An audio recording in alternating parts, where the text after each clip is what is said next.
Shalom, Haverim. Shalom, amigos. Boker Tov.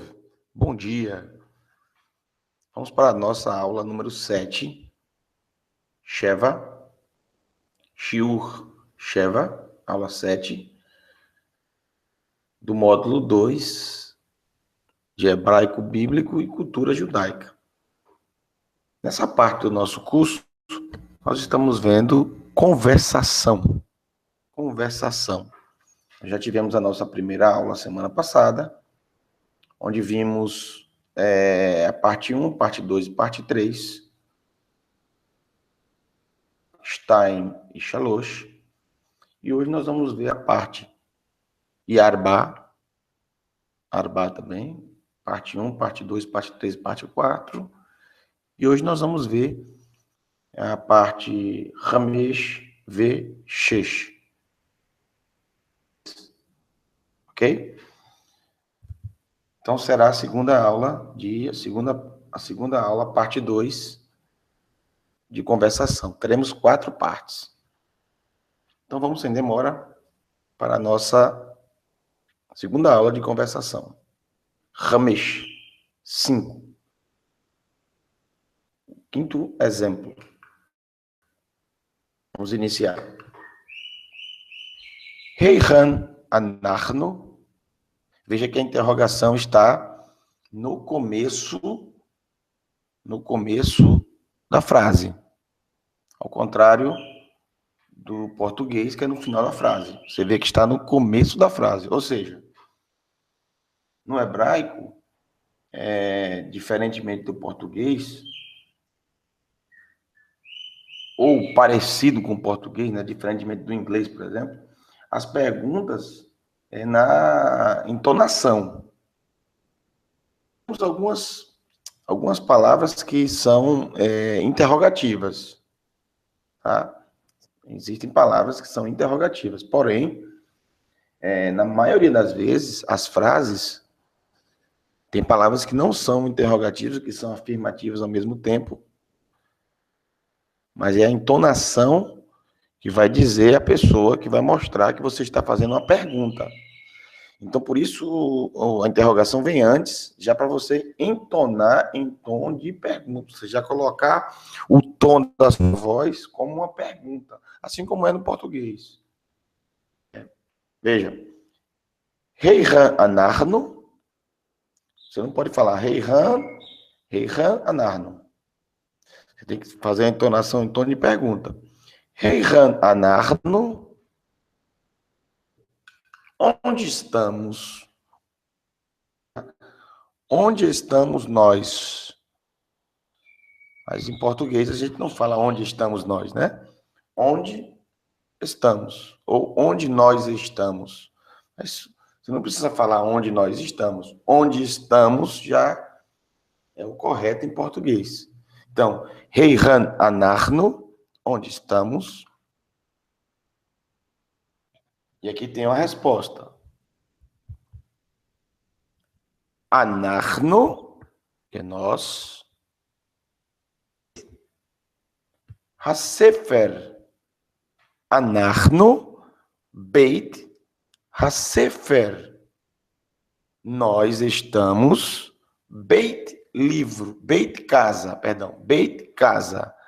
Hasefer, do livro, ao pé da letra. Veja. Beit, casa. Ha, artigo definido. Livro. Esse livro é uma palavra masculina, então o som de masculino, né? O livro, não a livro. Então, esse artigo vai ser o, não a. Depende, o artigo definido depende do contexto. Então, anarno beit hasefer. Estamos na casa do livro.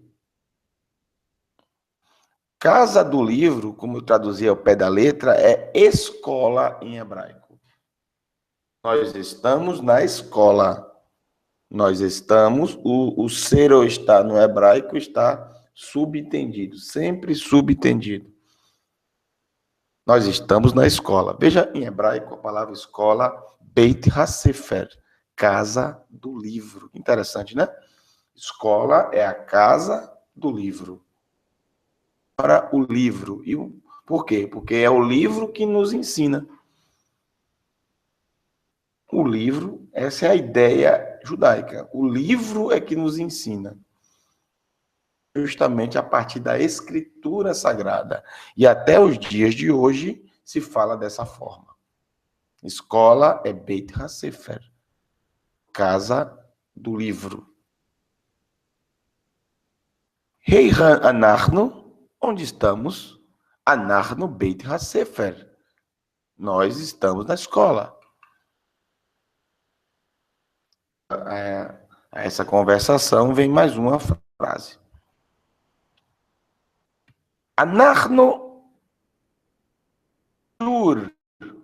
Anachnu Beshiur. Anachnu Beshiur.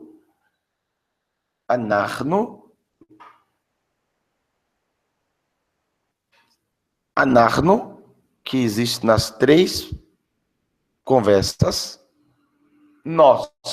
Já vimos isso na aula passada. Muito utilizado. No Beshiur, nós estamos na aula. Shiur é aula. Nós estamos na aula. Ou nós temos aula, mas ao pé da letra, a melhor tradução, por causa do B, é na. Anachnu Beshiur. Nós estamos na aula. Heihan Anachnu. Onde estamos? Anachnu Beit HaSefer. Anachnu Beshiur. Onde estamos? Nós estamos na escola, nós estamos na aula. Repitam, por favor, várias vezes essa conversa. E as 2 respostas. Tá? A pergunta e as 2 respostas repitam pelo menos 3 vezes seguidas. E também escrevam em hebraico no papel. Tanto o em hebraico como a tradução para fixar na sua mente. É bem interessante para você aprender. Perceba que você pode mudar as palavras utilizando a mesma estrutura, tá? A mesma estrutura. Por exemplo, Heihan Anachnu, onde nós estamos? Anachnu Beit Knesset. Anachnu Beit Knesset. Nós estamos na sinagoga. Nós estamos na sinagoga. Tá? Então, Anachnu, Heihan Anachnu, onde estamos? Anachnu Babait. Nós estamos na casa. E assim sucessivamente. Basta você saber justamente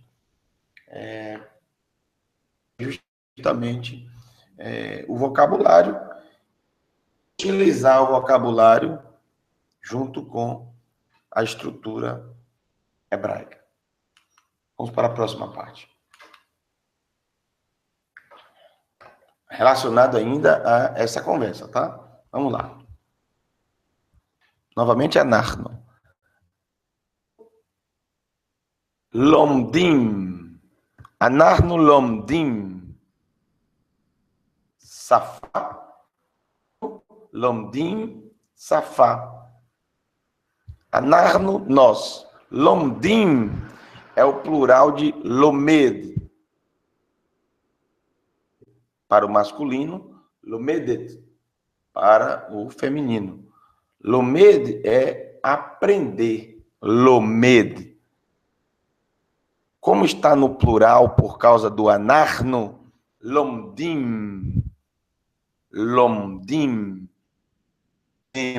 Nós aprendemos safá. Nós aprendemos uma língua. Anachnu lomdim safá. Nós aprendemos uma língua. Heihan anachnu, onde estamos? Anachnu habeit hasefer. Anachnu beit hasefer. Nós estamos na escola. Anarno Bechur, nós. Anarno Lomdim Safá, nós aprendemos uma língua. Safá, língua. Agora, deixaremos o Anarno um pouco de lado e vamos partir agora para o eu. O eu. Olha só. Ani lomed anglit. Anglit. Ani eu lomed anglit. Ani lomed anglit. Eu estudo inglês. Masculino. Só o homem do sexo masculino pode falar lomed. Se você é homem, você fala lomed. Se você é mulher, sexo feminino, você não vai falar lomed. Você vai falar lomedet. Lomedet. Lomedet. Ani lomedet ivrit. Já coloquei aqui uma outra palavra. Esse é o seu vocabulário. Olha só. Em cima, Ani lomed anglit. Eu aprendo inglês, masculino. Ani lomedet ivrit. Eu aprendo hebraico, só que eu coloquei em vermelho, justamente feminino. Só a mulher pode falar lomedet. Tá? Ani lomed anglit. Eu aprendo inglês. Ani lomedet. Eu aprendo hebraico. Veja, você pode colocar qualquer vocabulário. Ani, por exemplo, homem. Ani lomed. Eu aprendo português. Ani lomedet sefarati. Eu aprendo espanhol. Muito bem. Então, vamos seguindo. Próxima parte. Sara, veja.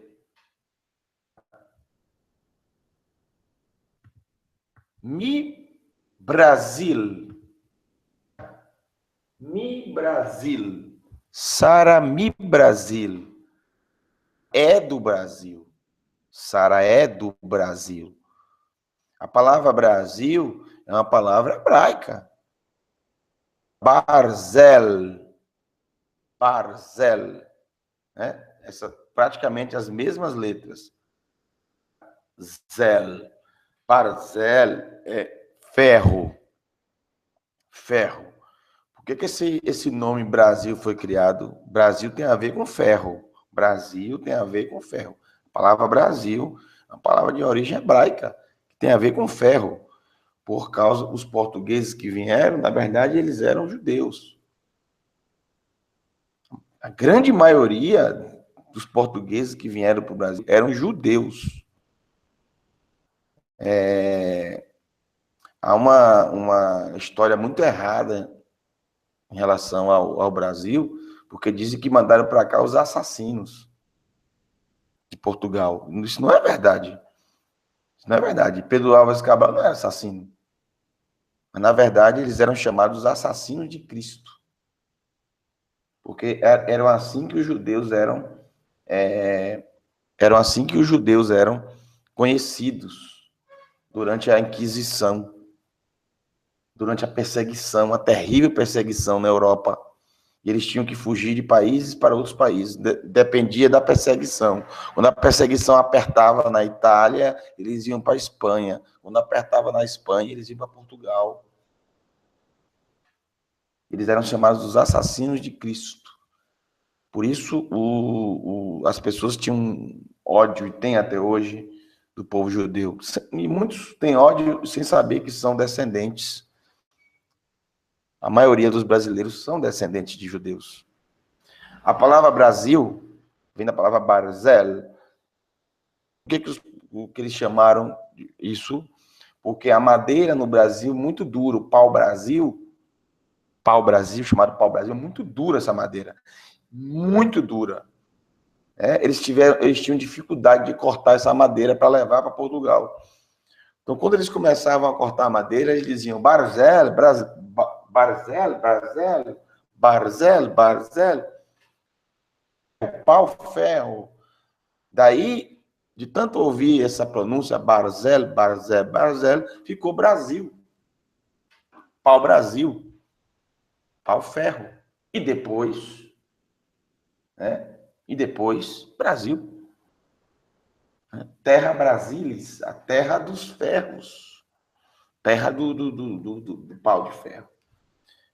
Essa é, você saber, a palavra Brasil é hebraica. Muita coisa no Brasil tem origem judaica, muita coisa. Né? São inúmeras coisas. Eu posso citar aqui para você mais de 50 itens que são claramente judaica, que você só vai encontrar aqui no Brasil, da cultura judaica. Não vem de outra cultura, de nenhum outro povo. Mas isso vai ficar para uma outra oportunidade. Vamos lá. Sara Mi Brasil. Então, essa estrutura, Ani Mi Brasil, eu sou do Brasil. Anarno Mi Brasil, nós somos do Brasil. Então, veja, você pode usar o nome de alguém, você pode usar você mesmo, você pode usar Ri Mi Brasil, ela é do Brasil. Ru Mi Brasil, ele é do Brasil. Então, simplesmente todo o vocabulário que você vem adquirindo no curso e você simplesmente utiliza dentro da estrutura da frase. Ri medaberet,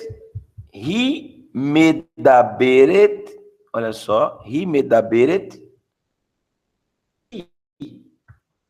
ela fala português. Ri medaberet, ela medaberet, fala portuguesi. Veja que a palavra ela é exclusiva para feminino. Então, se eu estivesse me referindo a um homem, por exemplo, Felipe Mi Brasil, Felipe é do Brasil, Ru Medaber, vai até Uresh, não tem o Tav no final, tá? Normalmente é assim a estrutura. Ru Medaber portuguesi, ele fala português. Ri, ela, Ru, ele. Ani, eu, Anarno, nós. Brasil,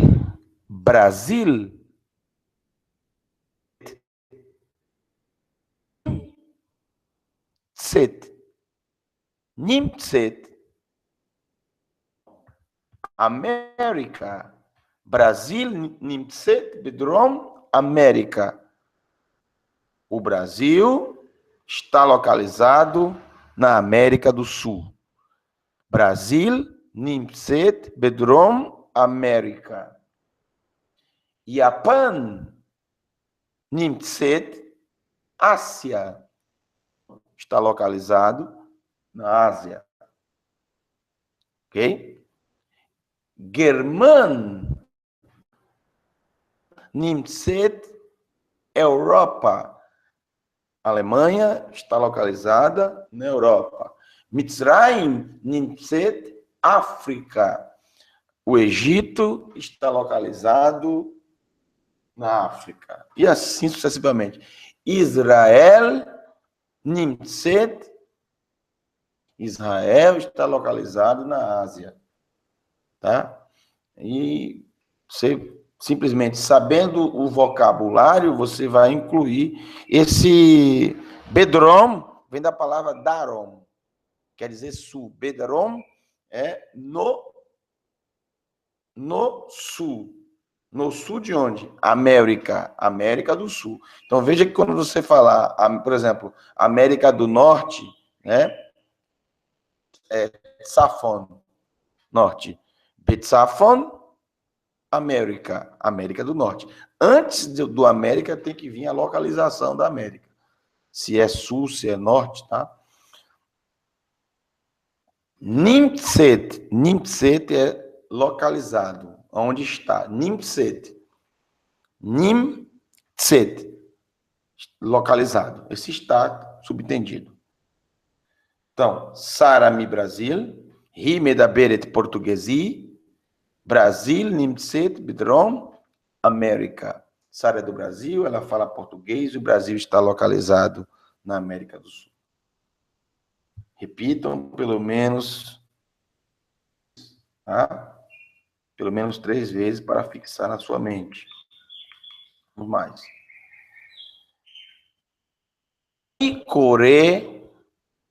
Anicore, e aqui você vê a outra parte, anicorete.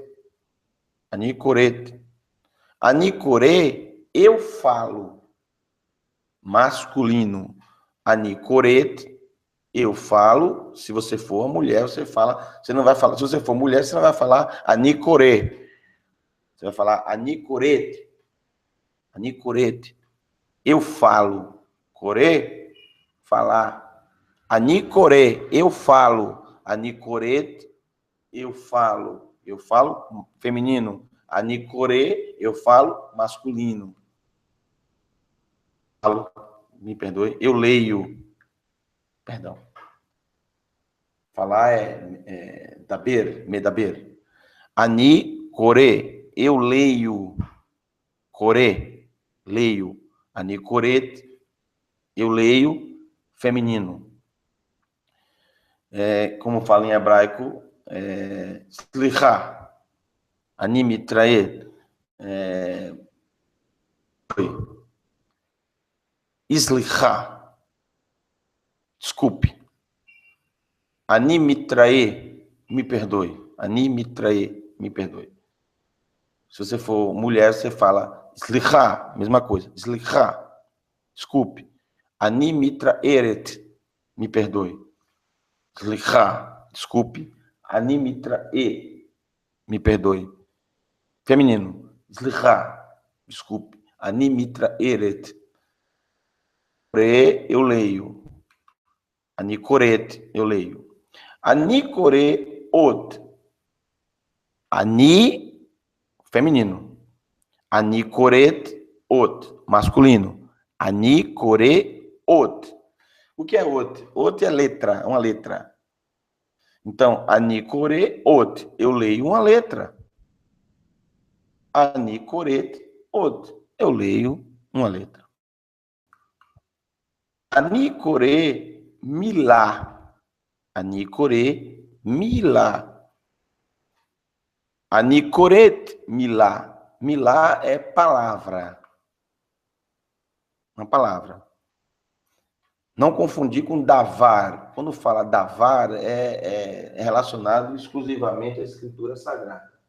Tá? Anicore, milá. Eu leio uma palavra qualquer, uma palavra simples. Quando fala davar, está mais relacionado à palavra do Eterno, né? Então, há essa diferenciação. Uma palavra qualquer. Uma palavra mesmo, uma palavra física. Não uma palavra como uma frase, como uma explicação. A palavra do Eterno. Não é uma palavra só, vamos dizer assim, uma única palavrinha. São várias palavras, várias frases, são várias explicações, vários ensinamentos, que é chamado da palavra do Eterno. A palavra, ou seja, vários ensinamentos. Mas quando é algo assim singular, você não usa davar, você usa milá. Anicore milá. Eu leio uma palavra. Se eu dissesse Anicore hamilá, eu leio a palavra. Mas aqui não tem artigo definido, então eu uso uma palavra qualquer. Ani coret milá. Eu leio uma palavra feminino. Uma mulher, você vai dizer ani coret, leio uma palavra. Ani coret, eu leio. Ani coret, eu leio uma letra. Ani coret, eu leio uma letra. Ani coret milá, eu leio uma palavra. Ani coret, eu leio uma palavra. Anikotev, aqui já é um outro detalhe, né? Já vimos ler, e agora nós vamos ver justamente escrever. É isso? Eu estou enganado? Anikotev, masculino, eu escrevo. Anikotev, eu escrevo. Feminino, anikotevet, eu escrevo. Anikotev, eu escrevo. Anikotevet, eu escrevo. A parte preta, masculina, a parte vermelha, feminina. Não tem nada a ver com Flamengo ou qualquer time rubro-negro, viu? É mera coincidência. Anikotev sefer, você já conhece, veja, você já conhece essa frase, essa palavra aqui, ó. Essa milá aqui, ó. Está no seu vocabulário, com certeza. Então, Ani Kotev Sefer. Eu escrevo um livro. Mas se eu quero dizer eu leio um livro, como é que eu digo? Ani, acabamos de ver. Kore Sefer. Eu leio um livro. Feminino. Ani Koret Sefer. Eu leio um livro. Eu escrevo Ani Kotev Sefer. Ani Kotevet Sefer. Um livro. Ani Kotev Mishpat. Ani Kotev Mishpat. Eu escrevo uma frase. Mishpat. Que é, inclusive é utilizada essa palavra mishpat, mishpatim, para os chamados juízos do Eterno. Os mandamentos de Adonai são divididos em 3 categorias. Os mishpatim, os juízos, os mandamentos lógicos, os mandamentos racionais, que todo ser humano entende. Nenhum ser humano contesta os mandamentos chamados mishpatim. Quais são eles? Não assassine. Não roube. Honre o seu pai e a sua mãe. Obedecer ou não, tudo bem. A maioria não obedece, mas ninguém só se for maluco, só se for louco. Mas qualquer pessoa, de qualquer religião, ou que não tem religião, ou que acredita ou não no Criador, não contesta esses mandamentos, porque são lógicos. Não roube, não assassine, não minta, não levante falso testemunho, não cobice o que é do próximo, não adultere, honre o pai e a mãe. Então, são mandamentos lógicos, né? Ajude o necessitado. Se cavar um buraco, você tem que tapar para ninguém cair dentro, né? Não maltrate os animais, e assim sucessivamente. São os mishpatim. Categorias são chamados hukim, que vem da palavra huk, quer dizer duro, difícil, né? Forte, huk. Daí que vem o personagem huk. Com certeza, algum judeu que criou, porque é a palavra judaica, huk, forte. Por quê? Porque são mandamentos considerados difíceis de se cumprir. Por que são difíceis de se cumprir? Porque não são racionais, não são lógicos, no sentido de o ser humano, ele não entende. Então, por não entender, é considerado um mandamento difícil. Também é considerado os menores mandamentos, mandamentos pequenos. Os mishpatim são considerados mandamentos grandes, os mandamentos maiores. Os hukim são considerados mandamentos menores, porque são mandamentos difíceis. São mandamentos que não têm explicação na Escritura. Não fala, cumpra isso, porque isso, isso e isso. Não. Simplesmente diz assim, não misture, não cozinhe a carne do bezerro no leite da sua mãe. Não tem explicação. Como também diz assim, não plante na mesma fileira sementes diferentes. Como também diz, não are a terra com o boi e o jumento ao mesmo tempo. Ou o boi e o cavalo. Não fala por quê. Não use roupas com fios diferentes. Lã e misturado com algodão, essas coisas. Não misture. Não fala por quê. Não consuma carne que não tenha casco fendido e totalmente dividido, e que não rumine.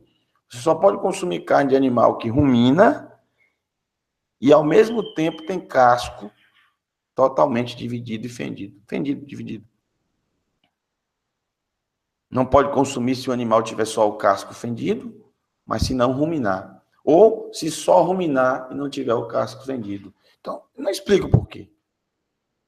Simplesmente é um mandamento considerado difícil. Né? Isso que eu falei agora da alimentação, chamada alimentação kasher, alimentação apropriada.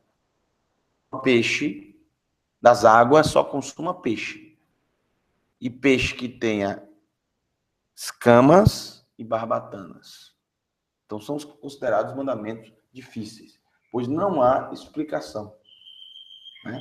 Yeshua nos ensinou claramente que até mesmo os pequenos mandamentos, ou seja, devem ser obedecidos. E ai daquele que não cumprir e ainda ensinar a outras pessoas a não cumprirem. Porque ele diz, nenhum Yud, sempre tem Yud em qualquer lugar que nós estivermos vendo, ó. E nenhum Kotes, esse tracinho aqui, ó, que diferencia uma letra da outra. Por exemplo, essa letra aqui é um Kaf, e essa letra aqui é um Bet, ou Vet. A diferença é justamente o Kotes, esse tracinho que passa da letra. No Kaf não tem. Então eu sei a diferença de uma para outra justamente por causa desse tracinho. Se não tivesse esse tracinho aqui, eu ia considerar essa letra um Kaf, ou um Raf, Kaf. Um tracinho que muda a letra. Então Yeshua disse, nem um Yud e nem um traço poderá passar da Torá. Não pode haver modificação. Né? E essa é a forma que ele ensinou. Muita gente diz que ele ensinou o contrário. Não. Ele foi muito mais pleno na Torá do que qualquer outro rabino na história. Ele ensinou da seguinte forma, preste atenção. Não adulterarás, não cometerás adultério. Assim diz a Torá. Todo rabino ensina isso. Você não pode trair a sua esposa. Mas sabe o que foi que Yeshua ensinou? Se você pensar, vamos dizer que você é um homem. Se você pensar que a mulher não seja sua, no seu pensamento, você já cometeu adultério. O rabino nunca ensinou dessa forma. É muito mais pleno do que a gente imagina. Tá? Como, por exemplo, quem ensinou dessa forma? Vocês ouviram? Não assassinarás. É diferente de não matar. Não assassinarás. Por exemplo, se você estiver num momento entre a vida e a morte, a sua vida e a vida de alguém que está tentando te matar, e você mata aquele legítima defesa. Isso é matar. Agora, assassinar é diferente. É quando você não está correndo nenhum tipo de risco e você planeja a morte de alguém. Você comete assassinato. Isso é transgressão. Total. Mas ele disse o seguinte, olha, não assassinarás, mas se você odeia alguém no seu coração, ou você humilha alguém em público, você cometeu assassinato. Que isso? É muito elevado, muito. Você odiar alguém no seu coração, humilhar alguém no meio de todo mundo. Isso ele considera como assassinato. Um dos piores pecados da Torá. Sábios, morra e nunca cometa. Você prefira a morte, mas não cometa assassinato, ou seja, derramar sangue inocente, incesto, idolatria. Morra e não faça. Então, os mandamentos difíceis. E também tem os edut. Os edut, os edut é plural, testemunhos.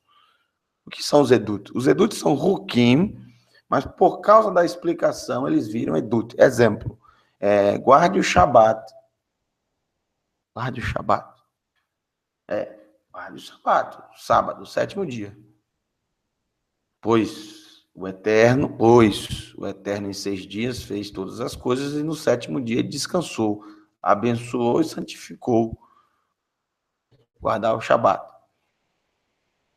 Veja, quando fala para guardar o Shabat, é um mandamento que não tem lógica. Não tem lógica. Por que não o domingo? Por que não a segunda? Por que não a terça? Por que logo o sábado? Não tem lógica. Mas depois ele fala sobre o motivo de guardar o Shabat. É um testemunho. Por isso o mandamento que era um ruk, por causa da explicação, ele vira um ed, um edut, um testemunho. As festas, todas as festas bíblicas são edut, são testemunhos. Pessah, no 14º dia à noite do primeiro mês hebraico, chamado Aviv, vocês não devem comer mais nada com fermento durante 7 dias. Coisa sem lógica, por quê? Aí vem a explicação. Porque vocês foram escravos no Egito, né? E com mão forte e braço estendido, o Eterno te tirou de lá. E aí, é um testemunho, tá? Entenderam? Ani kotev mishpat. Eu leio uma frase. Então, frase e mishpat, juízo, é a mesma palavra em hebraico, tá? Feminino, diria ani kotevet mishpat. Terminando, tá? Por causa do horário, vamos parar aqui, vamos terminar aqui. E as minhas explicações acabam atrasando um pouco e me perdoem. Mas na próxima aula nós iremos continuar. Espero que vocês tenham aprendido alguma coisa. Me perdoe a minha voz, que eu acabei de acordar, só tive esse tempo para fazer essa semana. Agora pela manhã, estou fazendo bem cedinho, então não estou com a voz muito boa ainda. Mas eu espero que você tenha aprendido alguma coisa do meu coração. Essa é a minha oração ao Eterno, que você tenha aprendido e que o seu conhecimento e principalmente o seu amor pelo Eterno tenha aumentado. Adonai, vale a pena servir a Ele. Leia as Escrituras Sagradas, leia a Bíblia, a Torá e os escritos nazarenos, que falam sobre o Salvador Yeshua. E é no amor dele que nós terminamos essa aula. Que o Eterno te abençoe e te guarde. Bom, amigos, uma ótima semana. Shavua Tov. Bom dia para vocês.